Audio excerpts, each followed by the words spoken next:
I'm Seaweed Jack, and today, after a quick little side jaunt, we're going to be hopping into New Game Plus for Elden Ring. First, I figured I'd run a quick little errand, pick up the last Somber Smithing Stone bell bearing, in the hopes that bell bearings carry over to New Game Plus. Go over what my build is currently, what my build's been like, throughout the game. Just sort of give a bit of background before we dive right into it. So, what I'm currently using, first we'll go over the stats. Level 213, Vigor at the soft cap of 40, Mind at 33, Endurance at 30, Strength at 15, Dexterity at 58, Intelligence at 68, Faith at 13, and Arcane at 35. I was, as you can tell, primarily a Dex and Intelligence build throughout the game. My current weapon loadout is Rivers of Blood and Moonveil, power stanced, of course, and the Astrologer's Staff, which was the starting staff. As far as armor goes, we've got the Scaled Helm, the Twinned Armor, the Banished Knight Gauntlets, and currently I'm using Hoslow's Greaves, and I'd get better stats out of using the Clean Rot Greaves, but as you can see, that would put me into a heavy load. As for talismans, we've got the Dragon Crest Great Shield Talisman for that physical damage negation, the Trusty Gold Scarab for, the rune increase, the Carrion Filigree Crest from EG for lower FP from skills, and the Shard of Alexander for boosting skill attack power.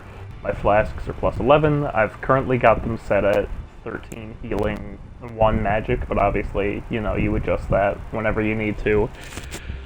My physic has the Crimson Crystal tier for half HP, and the Stone Barb Crack tier for easier stance break, and I also have a fully upgraded Black Knife Tiche.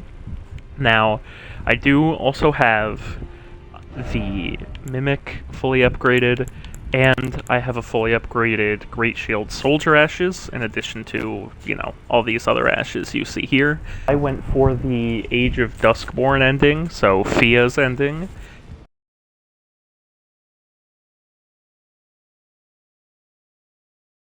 You get the idea. I've been busy.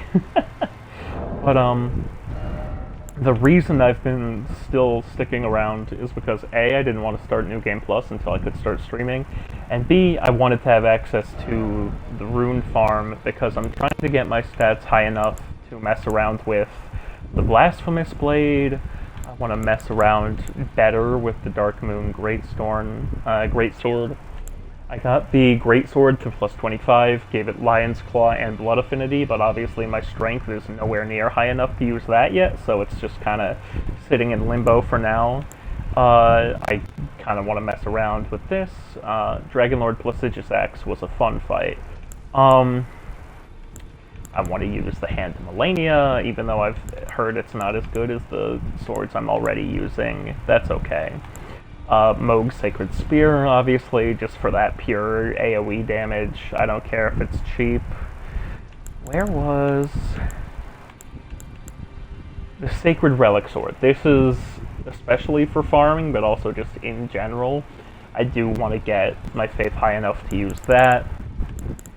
And I did, again, after beating Melania, after beating the game, all this, this is the only time I finally started paying attention to, Ashes of War. I didn't press left trigger to use Ashes of War until Melania, basically. And at that point I was using, obviously, Corpse Piler on Rivers of Blood. And anyway, then, just in sort of messing around, after all this is when I made the Greatsword a Blood Greatsword and put Lion's Claw on it, and when I made the Hook Claws extra bloody and put Lifesteal Fist on them for some Wolverine-type action, mostly because the Quickstep Ash of War that they come with is, feels pretty useless. I mean, there's basically no situation where you should be using a Quickstep instead of a dodge. That's my opinion, though. And then, obviously, we've got a little bow here for part of the Mohg's palace farm. I want to use this seal to start messing around with incantations. Don't have the faith for it, though, so still haven't cast a single incantation. I have a couple of them, though. First off, Physic Tears, the two I use, but then I also have the slow HP Restore tier, half a FP tier, Stamina tier, Strength tier, Faith tier, Damage Negation, Fire Damage, damage negation again. The one that helps you cheat is Moog, and this one, which causes the thing to explode, which I feel like is really dumb. I've never used it, but it feels kind of like a kamikaze. Then for spells, I currently have equipped, we have Night Comet, Comet Azure, Loretta's Mastery, Carrion Phalanx, and Ronnie's Dark Moon. Now, once I have my faith high enough, I do want to see if this stacks with using a regular summon from the bell, because if that's true, and I can have like more warriors at any given time, that's a plus. A Golden Vow I know is the bread and butter for a lot of people, but I haven't had a chance to use it yet. This one I do want to mess around with, the Retaliation, but you get to Scarlet Aeonia, which, for pure Scarlet Rot, I'm looking forward to messing around with that. Flame of Frenzy, and then you get to the Dragon Incantations, which I do really want to mess with. Agheel's Flame, Glintstone Breath, Exeg's Decay, Borealis' Mist. Borealis was a tough motherfucker. And Grail's Roar, even though I know that one I don't think is that good from what I've heard. I'm not above Googling things in this game. I didn't Google things in this game for a very, very long time, but like, there's no shame in it, this game is so expansive that, like, quite frankly, if you never need to Google anything, I would be shocked. So if you're a new player, don't feel bad about having to Google, like, if you Google a boss weakness, if you Google how to get to a certain location, or how to progress once you're somewhere, don't feel bad about it, That's just sort of what you get when you're trying to tackle a game this massive. There we go. I forgot sometimes you have to get off the button to get back on it.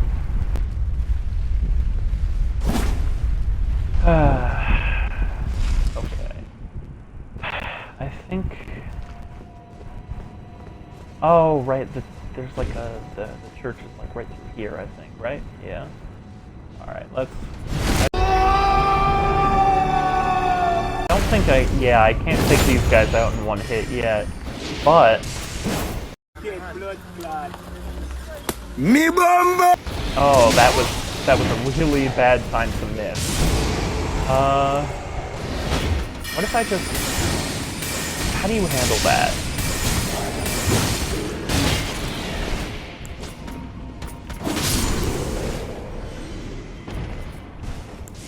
Those guys actually pack a punch. You know what, I'm gonna...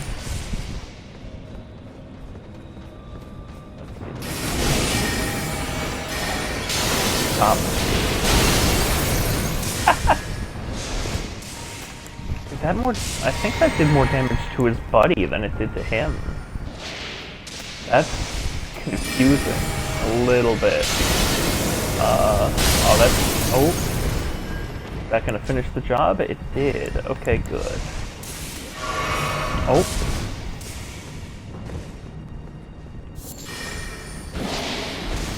Now, I don't know what...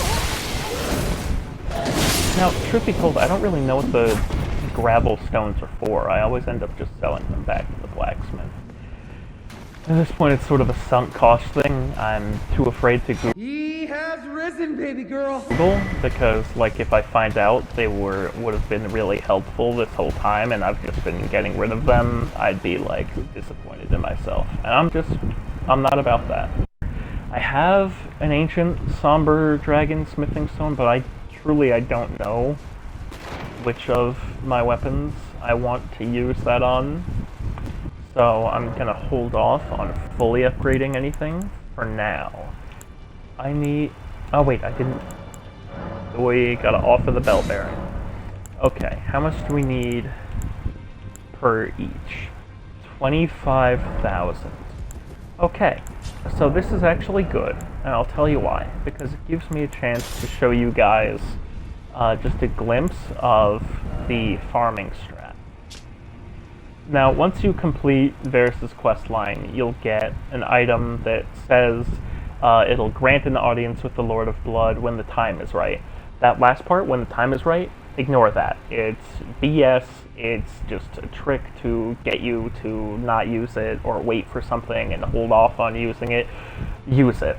And I believe you'll either arrive, you'll arrive at the Dynasty Mausoleum entrance. Now, you can either go on this way to get to Moog, or if you go the other way and just sort of follow this loop here, you'll get to the Palace Approach Ledge Road. Now, this site of grace is the single greatest thing in the history of Elden Ring farming. I didn't do any of this rune farm until I was trying to beat Fire Giant. Back when I was like low level, I would, there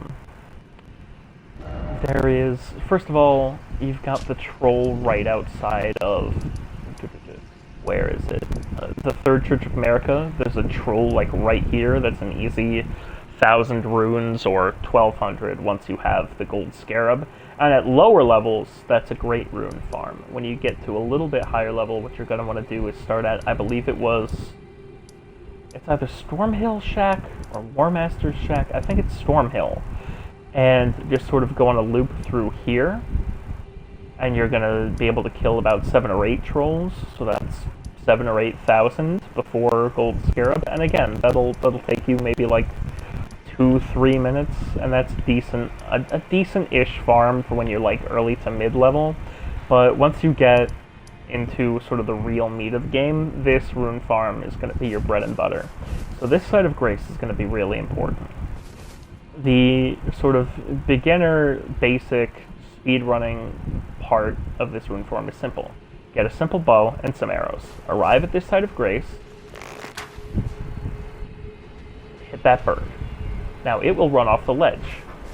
Now, as soon as it's off the ledge and it's in that sort of free-falling animation, it's already dead, so you will get the runes. So you can run back to the site of grace, rest, and reset, so that you can already get to killing the bird again before you even get the runes from the last time you did the farm, right? And so that's the basic version. But for a little extra time, so it's not really as worth it to do it this way, but in terms of pure rune count, sort of per go-through, it's decent, and it also breaks up the monotony of just killing the same bird over and over again. There are all these albinurics, I don't know how you pronounce what these guys are called, but the little chubby gray dudes that are really funny looking. And look, I love these guys. They're great, right? But I need runes. And each one with the gold scarab will give you about 2.5 grand, so that's pretty solid. And basically, you can just go around backstabbing them, and when you see them like rolling out, the red ones, the only ones who will actively fight you, you just roll, and most of the time they'll go over that cliff. But occasionally you get unlucky and they do not go over the cliff. So then you just gotta fight them the old-fashioned way, but they're still these guys. They're still albinurics. Don't get intimidated by them. Pay them no mind. Like, see, that third one just went over the cliff. And you do get the runes for that because it still died. Now, this one's eyes aren't usually golden. I actually don't know what's up there. I feel like that may have had an item or something, but he's going off the edge of the cliff, so guess we'll never know. At least I don't think his eyes are usually glowing. If you mix up the backstab, they will stand up and usually try to fight you, but they're incredibly weak, so don't even worry about that.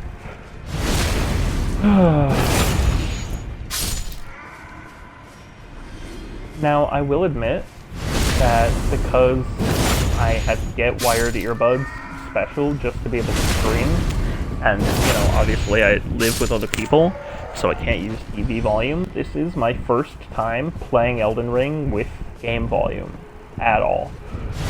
So when you hear game volume in my other videos, me editing those videos is the first time I hear that game audio.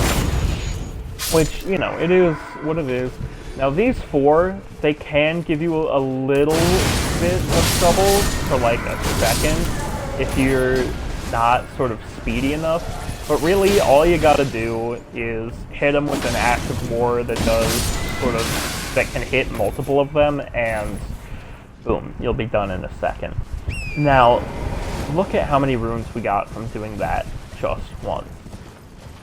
Now I'm going to go back up to the top, and as we sort of hit the farm again, I'm going to real quick explain why specifically I went back for the Sacred Relic Sword. I had to duplicate the Remembrance, because any boss weapon you see in my inventory, like the Sacred Relic Sword, Blasphemous Blade, Dragon King's Crag Blade, Hand of Melania, Moog's Spear, all of those, like, remembrance weapons, I had to go back and duplicate those remembrances at Walking Mausoleums, because I didn't bother with these things at all during the game. This is all post beating the game, just collecting extra stuff, because it either looks cool or is good for farming. Now, Mogwin's Sacred Spear, and especially the Sacred Relic Sword, have Ashes of War that do massive AoE damage. And with the Sacred Relic Sword specifically, you can stand, like right here, spam the Ash of War for a couple seconds, and kill all those Albinaurics in just seconds, completely sort of bringing that second half of the farm up to speed to make it worth it, instead of just sitting here and spamming the bird, because without those sort of AoE Ashes of War, just going for the bird is infinitely faster than going for the Albinaurics as well, and just sort of backstabbing and meleeing them to death like I just did. So why do I do that still most of the time I'm doing this farm? Because, well, it breaks up the monotony, honestly, because as you can see here, like, just doing that over and over again, it's not really engaging. For me as the player, for you guys as the viewer. So I think I'm gonna stop there. Now, the little icon that shows me that I'm recording, unfortunately, goes right where my rune counter is, so I have to do this to check. Okay, 158,000. I think that's good for what we needed, right? Okay, let's get this staff back in the main hand. Anyway, with this, how many do we need? 3? Jesus, that's 75,000 runes. Let's see what we can upgrade with these 3, and if we really need like one more or something, I can come back. But I don't think we will. I think this is enough, because like we've got. Oh no, we do have a decent chunk of weapons. Oh.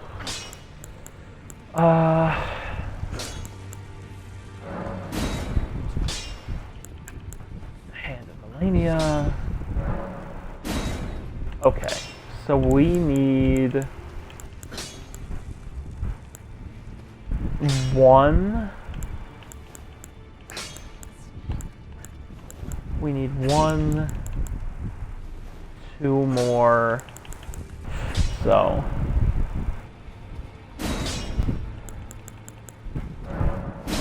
There we go. Okay. I think. No, you know what? The dogs, that can all wait until next time. Until I'm back at the round table hold. Right now, things are what they are. I don't really know what is and isn't going to carry over into New Game Plus, so I'm a little anxious about that. but it's worth it, you know? New experiences. There's no point in just running around this endgame state forever. There's not really anything left.